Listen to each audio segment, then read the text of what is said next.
ఈ అంశాలన్నిటి మీద ముందుకు వెళ్తామని చెప్తా ఉన్నారు.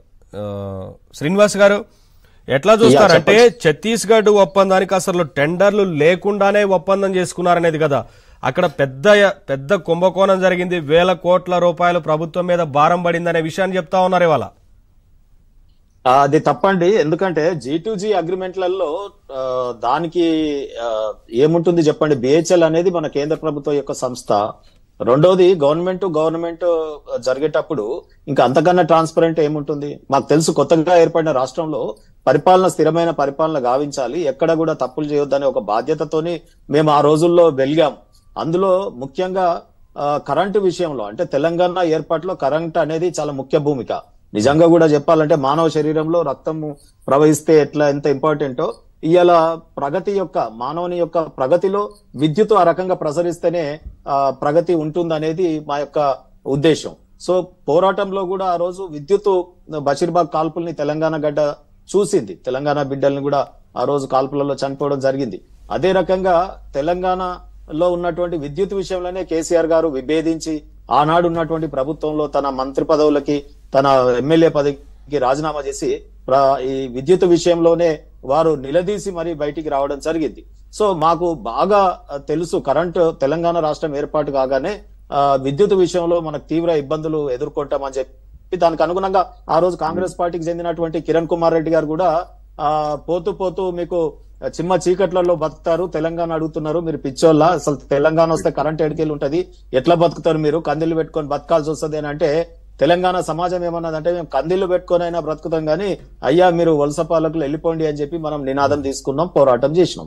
సో ఇవన్నీ కూడా చాలా తీవ్రమైనటువంటి పోరాటంలోని అంశాలు, తెలంగాణ రాష్ట్ర సాధనలో చాలా తీవ్రమైన అంశాలు. మరి అంతే గంభీరంగా తెలంగాణ రాష్ట్రం సిద్ధించిన నాడు 7,700 మెగావాట్లతో మనకి ఇస్తే 22,000 కోట్ల అంటే తక్కువ ఖర్చుతోని అయిపోతున్నప్పటికీ ఎందుకు అంచనాలు పెంచారు అనే విషయం గురించి ప్రస్తుత ప్రభుత్వం మాట్లాడుతా ఉంది.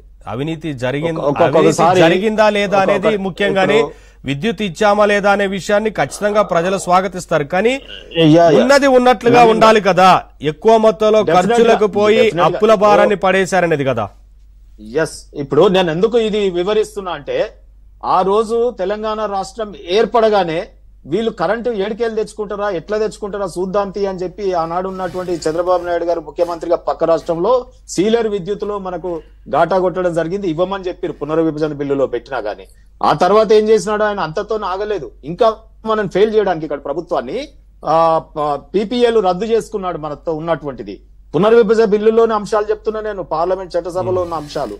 సో అట్లా ఆటంకాలు సృష్టిస్తున్నా మనం ఇక్కడ ప్రజల్ని, రైతాంగాన్ని ఆదుకోవాల్సినటువంటి పరిస్థితులు చాలా గంభీరమైన పరిస్థితులు. అందుకనే యూనిటీ ఎక్కువ మొత్తం పెట్టేనే కొనాల్సి వచ్చిందంటారా సార్? ఒకటి వినండి, మీరు పరిస్థితులు వినండి. ఒకవైపు నార్థన్ ఇండియాతో మనం తెచ్చుకుందామంటే నార్థన్ గ్రిడ్ లేదు, మన కనెక్టివిటీ లేదు. సో ఇక ఏం చేయాలన్నా మీరు అప్పుడు చెప్పండి. అందుబాటులో ఉన్న విద్యుత్తుని తీసుకొచ్చి రైతుల ఆత్మహత్యలు కాపాడడానికి మేము ఎంతో కృషి చేయడం జరిగింది కదా, మరి ఇవన్నీ ఎందుకు చెప్పరు ఆ రోజు? సో ఆ రకంగా మనం ఇక పెళ్ళైనా సావైనా ఆగదు సార్. ఆ రోజు ఉన్న పరిస్థితులకు అనుగుణంగా మనం ఎన్నో సపోజ్ చేస్తాం మనం ఆ కార్యాలు వెళ్ళబెట్టుకుంటాం. ఆ రకంగా ఆనాడు ఉన్నటువంటి పరిస్థితులు. ఆ తర్వాత మేము ఏం చేస్తాం, ఆ తర్వాత మెల్లమెల్లగా కుదురుకొని ప్రధానమంత్రి మీద ఒత్తిడి వచ్చి నార్థన్ గ్రిడ్ తో కనెక్టివిటీ ఏర్పడిన తర్వాత, కొంత స్వాంతన ఏర్పడిన తర్వాత, ఆ తర్వాత మేము ఇక్కడ భద్రాద్రి గాని, మన సింగరేంది గాని, భూపాల్పల్లిది గాని విద్యుత్ కేంద్రాలు ఎవరు తెచ్చినారండి? ఈవెన్ వాటి విషయం గురించి కూడా మాట్లాడదాము. శ్రీనివాస్ గారు 99% ఎఫిషియన్సీ, నేను కంప్లీట్ చేయలేదు, ఒక్క నిమిషం. 99% ఎఫిషియన్సీతో మేము విద్యుత్ ఇవ్వడం జరిగింది. రియాలిటీ ఏంది? 24 గంటల విద్యుత్ డొమెస్టిక్ గాని, పరిశ్రమలకు గాని, ఇవాళ రైతాంగానికి గాని ఇస్తున్నామా లేదా అనేది ఒక అంశం అయితే, అప్పుల విషయంలో 22,000 కోట్ల రూపాయలతో మనకు అప్పచెప్పితే ఈ రోజు 80,000 కోట్లు అయినాయి అంటున్నారు కదా. ఆ అప్పులకు మరి 1,37,000 ఆస్తులు మనం విద్యుత్ విషయంలో మనం నెలకొల్పినాం కదా, దీన్ని ఎందుకు మాట్లాడరు అని చెప్పి మేము అడుగుతా ఉన్నాం. అసెంబ్లీలో అడిగినాం, ఇప్పుడు బయట మీ డిబేట్ లో కూడా అడుగుతా ఉన్నాం. మరి ఇవి స్థిరాస్తులు కావా? మనం పెట్టినటువంటి పెట్టుబడులన్నీ కూడా ఇన్ఫ్రాస్ట్రక్చర్ మీద కాదా? నీతి ఆయోగ్, ఆర్బీఐ కాదు, ఏది చెప్పినా ఇన్ఫ్రాస్ట్రక్చర్ డెవలప్మెంట్ లో తెలంగాణ ఫస్ట్ అని చెప్పినారు. అప్పులు చేసినా గానీ మీరు స్థిరాస్తుల్ని నెలకొల్పినారు అనేది మాకు క్రెడిట్ ఇచ్చినారు కదా. ఇవన్నీ అంశాలు కూడా చర్చింపారు. వారి కన్వీనియన్స్, ప్రభుత్వంలో వారు ఉన్నారు కాబట్టి వారికి కన్వీనియంట్ గా ఉన్నటువంటి లెక్కల్ని ప్రజల్ని మభ్యపెట్టే ప్రయత్నం చేస్తూ అసెంబ్లీలో వినిపిస్తే ఏంటంటే అక్కడ వాళ్ళ చేతిలో మైక్ ఉంటది కాబట్టి వాళ్ళు అనుకున్న లేదులేండి, మీరు గత ప్రభుత్వం కాదు ఏ మాట చెప్పాల్సిందే ఆ మాట. ఇప్పుడు గత ప్రభుత్వంలో కన్నా ఈ ప్రభుత్వం శాసనసభ వ్యవహారాలు చూస్తున్నాం కదా, ప్రతిపక్ష పార్టీకి సంబంధించిన సభ్యులందరూ మాట్లాడుతూ ఉన్నారు కదా. కాంగ్రెస్ మా మిత్రులు ఉన్నారు, వారు చెప్తారు. సో నేనేమంటున్నంటే నవీన్ గారు, ఈ రోజు అసెంబ్లీలో తప్పుల తడక యొక్క లెక్కలు చూయించేసి వారి చేతిలో మైకు పెట్టుకొని ప్రజలకు వినిపించేసి ఆ తర్వాత బుల్డోజ్ చేసి వారు ఇచ్చినటువంటి స్కీమ్ల నుంచి ఎగవేయడానికో తాత్సారం చేయడానికో ఉపయోగపడే విధంగా ఈ అసెంబ్లీ సెషన్ ఈ శ్వేతపత్రం తప్ప ఇంకొకటి కాదు అనేది నా యొక్క అభిప్రాయం.